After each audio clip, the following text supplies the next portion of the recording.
Hello and welcome to Comfy Cozy Up. So today I'm going to be doing my September wrap up. And we're in October now, my birthday month. So, yeah, I'm excited about that.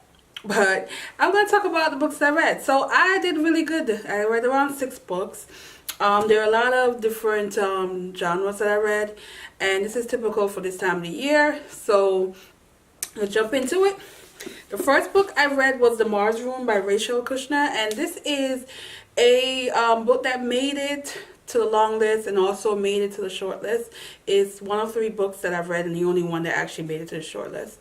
So this is a story that is about a woman who is serving 2 life sentences, and she is in jail now. She's talking about how she got there, her life, as well as you hear stories about people she's encountered in prison. Her personality is very much, to me, a bit neutral. There are times where you kind of felt a little sympathetic towards her. Then sometimes it's just real neutral because she was exposed to drugs and sex and everything else at a young age. So there's certain things about her that you expect from someone who has that kind of thing going on. But then there's sympathy because she's a mother, and you're wondering about not necessarily one, but you kind of feel a little sympathy on that part. What I love about this story is also what bored me. This is a very realistic take on women in prison. Realistic in terms of the things that they did to get there, what they experienced while they're there mentally, and sometimes also the injustice in the prison system of, was her sentence fit the crime or fit the circumstance that led to the crime. So that's all that is dealing with in this.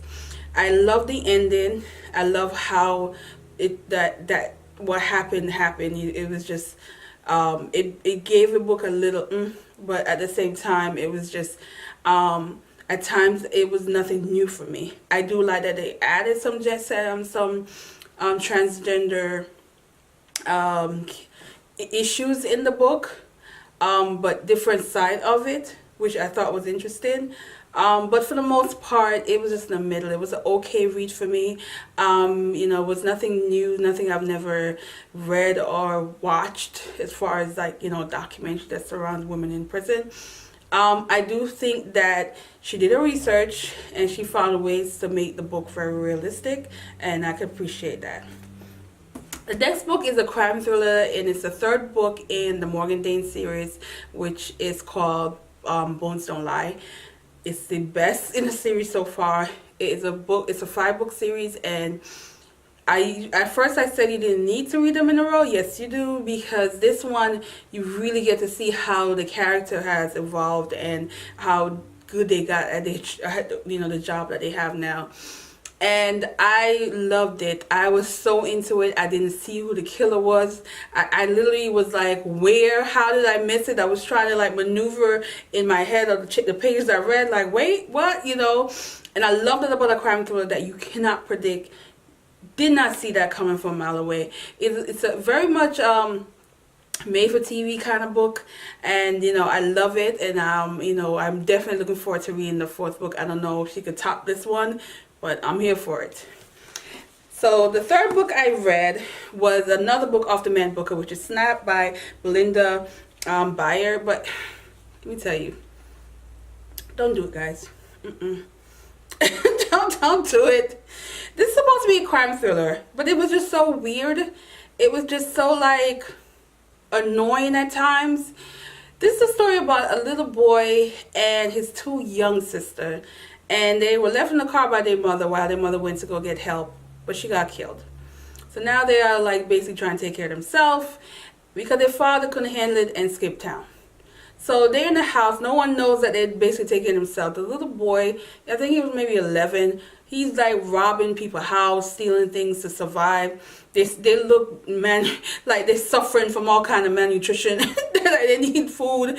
It's just it had the potential, But it was just that when they introduced a certain character, because while he was like robbing people, he kind of discovered something and felt like, okay, he knew who killed his mother. And, you know, this character came in the picture who was like investigating it, and he was just, I couldn't stand him. I was just like, reading like there's like, it's like the author didn't know if we were supposed to like him or not, because there was moments where he seemed like he's a good guy, and there's moments I'm like, what I mean, like he was what was that? So nah, I give it 2.5, and that's because the ending. That's the only part of the book that was good, was the ending. But don't do it, guys. How did this make the list? I don't know. The fourth book I read was Praise Song for the Butterfly by Bernice McFadden, and of course I enjoyed this one. I did a full review on my blog. I will link it down below. And what I would say about this story, it is very much difficult at time to read, because it deals with a child that was basically given away by her father to a religious shrine, where she was basically made to be a slave, and she experienced everything you could think of. And it turns more of a survival story of how she trying to get back the layers of her from her childhood, and then her as an adult. So I enjoyed this. It was very fast paced for a book that's dealing with something serious like this. It was very fast paced, and a part of me wanted more. I don't know why, but I feel like I wanted more of more towards our survival story, and it just felt like there could have been more pages added to this, and more of the afterlife that I wanted from the story. I do think it's a good read.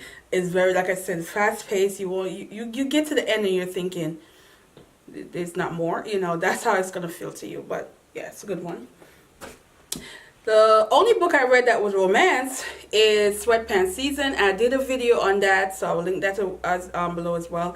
It's a very good book for a single person to read. It really has that things that you are concerned about dating, and also it's very sweet. It has that very romantic element to it, but it also talks about serious things that we deal with, how we objectify each other, and how it's a little bit different when a man do it from when a woman do it. And it's the characters are very lovable. So like I said, I'm not gonna talk much about it because I did a full video dedicated to it. So the last book I read for the month is She Would Be King by Wyatt Moore. I hope I pronounced it right again. I don't know why I can't get her name right. But anyway, I love this. This is a book that is fused with history and a bit of magical realism in there as well. So we have 3 different characters, and one is in Africa. They have another one who is a descendant from slave in Jamaica. Of course, they had to name the character Nanny the Maroon, and descended from her. And then you have a descendant from a slave in Virginia. So these 3 characters are gifted. They have a gift that they weren't aware of until something happened, and that's when their gift became real, and it became a savior for them. But their destiny is somewhat linked to each other, and when they get together, it has its purpose, and you're kind of on this journey, and this is a journey of years, and a lot of fighting, a lot of things that are historical that happened, and how they intertwine these magical realism into it. I enjoyed that. The characters are very likable.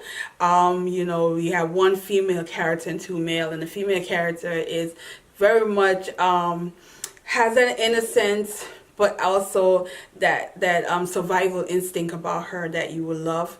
I enjoyed this. I do feel like because of the magical realism that was involved, I wanted that epic ending, but the epic wasn't like the way, it didn't come off the way I wanted to. So part of me was like, ah. And then also in the beginning, I find that the first character story, it was a little bit interesting, but it was a little weird at first for me to really get into her storyline versus like the other two was amazing. You know, I love the other two character, how their storyline, especially of course, you know, I'm a little biased to the one, but the Nanny Moon one, I thought that was interesting. That character, especially that character's gift, and as well the one in Virginia when that character discovered what gift he had. I was like, whoa! I had those moments where I'm like, what, you know, and hyper, and really was into this story. This really is that energetic book that will literally have you like, have a little outburst when you're reading it, like what? So loved it, do recommend it, and you know, it's a good book for, especially for October, to get into because of the whole, you know, magical realism that's involved. So yeah, definitely a really good debut novel, and I'm all for this one.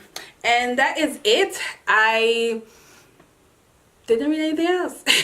So, but for the most part, I do feel like I had a good reading month, and looking forward to October, where I do venture more into the sci-fi, science fiction kind of book. I do hope that somebody can recommend one that has romance, but real romance with within that kind of genre. I haven't really read one like that, so if you know one, recommend it. And that is it. Oh, what's your favorite book that you read in September?